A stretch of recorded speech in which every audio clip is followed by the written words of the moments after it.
নমস্কার বন্ধুরা, শ্রাবণী রান্নাঘরে আপনাদের সবাইকে স্বাগত জানিয়ে আমি আবারও একটা রান্নার ভিডিও নিয়ে আপনাদের সামনে চলে এসেছি। আজকের আমি আপনাদের সয়াবিন দিয়ে একটা অসাধারণ রেসিপি বানিয়ে দেখাবো। আশা করি আপনাদের ভালো লাগবে। তার জন্য আমার পুরো ভিডিওটা আপনাদের দেখতে হবে। আর দেখা শুরু করার আগে একটা লাইক দেবেন, সুন্দর একটা কমেন্ট করবেন আর শেয়ার করতে কিন্তু ভুলবেন না। তাহলে চলুন আজকের আমি সয়াবিন দিয়ে কি বানাই সেটা আপনারা একবার দেখে নিন। রান্নাটা করার জন্য প্রথমে আমি এখানে দেখুন গ্যাসটা অন করে একটা কড়া বসিয়ে দিয়েছি আর কড়ার মধ্যে দিয়েছি আমি বেশ কিছুটা জল। এবারে আমি যে সয়াবিনটা আমি এখানে রেখেছি সেই সয়াবিনটা কিন্তু এই জলের মধ্যে দিয়ে দেব। দিয়ে একটু সয়াবিনটাকে সেদ্ধ করে নিতে হবে। সয়াবিনটা কিন্তু একটু ভালোভাবে প্রথমে আমি সেদ্ধ করে নেব। সয়াবিনটা আমার এখানে ভালোভাবে সেদ্ধ হয়ে গেছে। দেখুন সয়াবিনটা কিন্তু আমি এখানে ভালোভাবে সেদ্ধ করে নিয়েছি।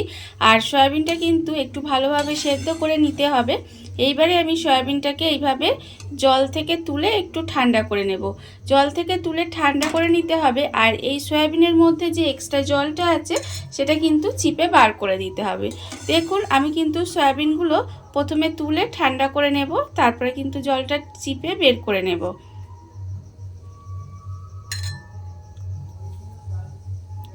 সয়াবিনগুলো আমি এখানে ঠান্ডা করে জল চিপে রেখে দিয়েছি। আর অন্যদিকে দেখুন গ্যাসটা অন করে আবারও কিন্তু কড়াটা বসিয়ে দিয়েছি। এবারে আমি কড়ার মধ্যে দিয়ে দেব সর্ষের তেল। এখানে কিন্তু আমি প্রথমে সর্ষের তেল দিয়ে নেব।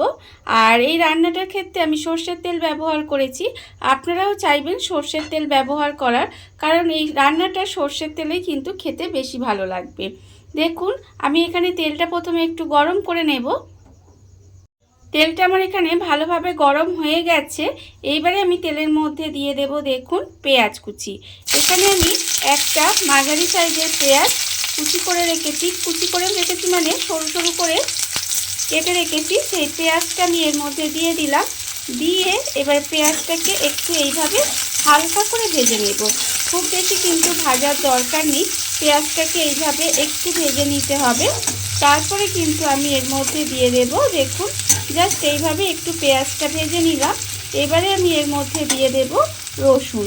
এখানে আমি 4 কোয়া রসুন রেখেছি, সেই রসুনটা কিন্তু এখানে দিয়ে দিলাম।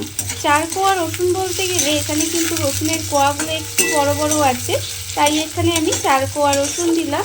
দিয়ে রসুনটাকেও কিন্তু তেলের মধ্যে একটু এইভাবে নেড়ে ভেজে নিলাম।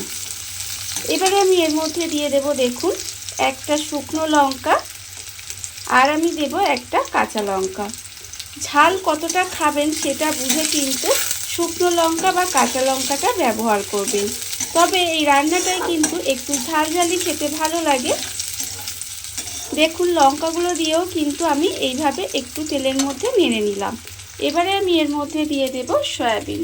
এখানে আমি সয়াবিনটা কিন্তু জল চিপে রেখে দিয়েছিলাম, সেই সয়াবিনটা আমি এখানে দিয়ে দিলাম। দিয়ে সয়াবিনটাকেও কিন্তু এবারে আমাকে একটু হালকা করে ভেজে নিতে হবে। দেখুন সয়াবিনটাও কিন্তু আমি হালকা করে একটু ভেজে নেব। সয়াবিনটা আমার এখানে দেখুন হালকা করে ভাজা হয়ে গেছে। এবারে আমি এর মধ্যে দিয়ে দেব টমেটো। এখানে আমি একটা মাঝারি সাইজের টমেটো এইভাবে কেটে রেখে দিয়েছি, সেই টমেটোটা কিন্তু এর মধ্যে দিয়ে দিলাম। দিয়ে টমেটোটা দিয়েও কিন্তু খুব ভালোভাবে একটু মিশিয়ে নিতে হবে। আর এই রান্নাটা কিন্তু খেতে অসম্ভব সুন্দর হয়। বিশেষ করে আপনারা যদি গরম ভাত দিয়ে এই রান্নাটা খান দেখবেন খেতে কিন্তু ভীষণ সুন্দর লাগবে। এইভাবে আমি যেভাবে বানাচ্ছি সেইভাবে আপনারাও একবার হলেও বাড়িতে বানিয়ে দেখবেন, আশা করি আপনাদেরও ভালো লাগবে। এবারে টমেটোটা দিয়েও কিন্তু একটু সময় ধরে এইভাবে তেলের মধ্যে নেড়ে চেড়ে ভেজে নিতে হবে। টমেটোটা দিয়েও কিন্তু আমি এখানে দেখুন নেড়ে চেড়ে একটু ভেজে নিয়েছি।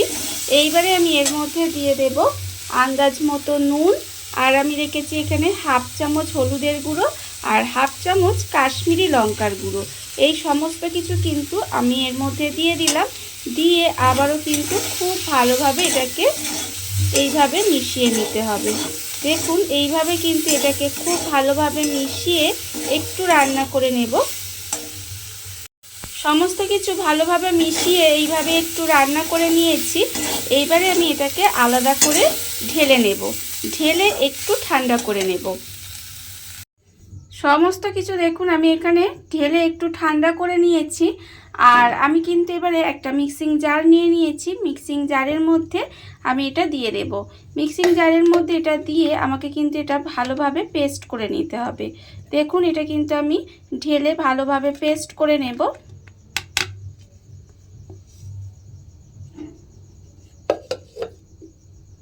মিক্সির মধ্যে সমস্ত কিছু দিয়ে খুব ভালোভাবে পেস্ট করে নিয়েছি। দেখুন এটা কিন্তু খুব ভালোভাবে পেস্ট হয়ে গেছে। এবারে আমি এটাকে একটা প্লেটের মধ্যে ঢেলে নেব। মিক্সি থেকে পেস্টটা আমি দেখুন প্লেটের মধ্যে ঢেলে নিয়েছি। আর অন্যদিকে কিন্তু আবারও গ্যাসটা অন করে একটা কড়া বসিয়ে দিয়েছি। এবারে আমি কড়ার মধ্যে দিয়ে দেব আবারও সর্ষের তেল। দেখুন এখানে কিন্তু আমি প্রায় 2 চামচের মতো আবারও সর্ষের তেল দিলাম। দিয়ে এবারে তেলটাকে আবারও একটু গরম হতে দেব। তেলটা আমার এখানে দেখুন গরম হয়ে গেছে। এবারে আমি তেলের মধ্যে দিয়ে দেব অল্প সামান্য একটু কালো জিরে ফোড়নে দিলাম। আর আমি দিয়ে দেব এখানে একটা চেরা কাঁচা লঙ্কা। কালো জিরে কাঁচা লঙ্কাটা আমি তেলের মধ্যে একটু ভেজে নেব।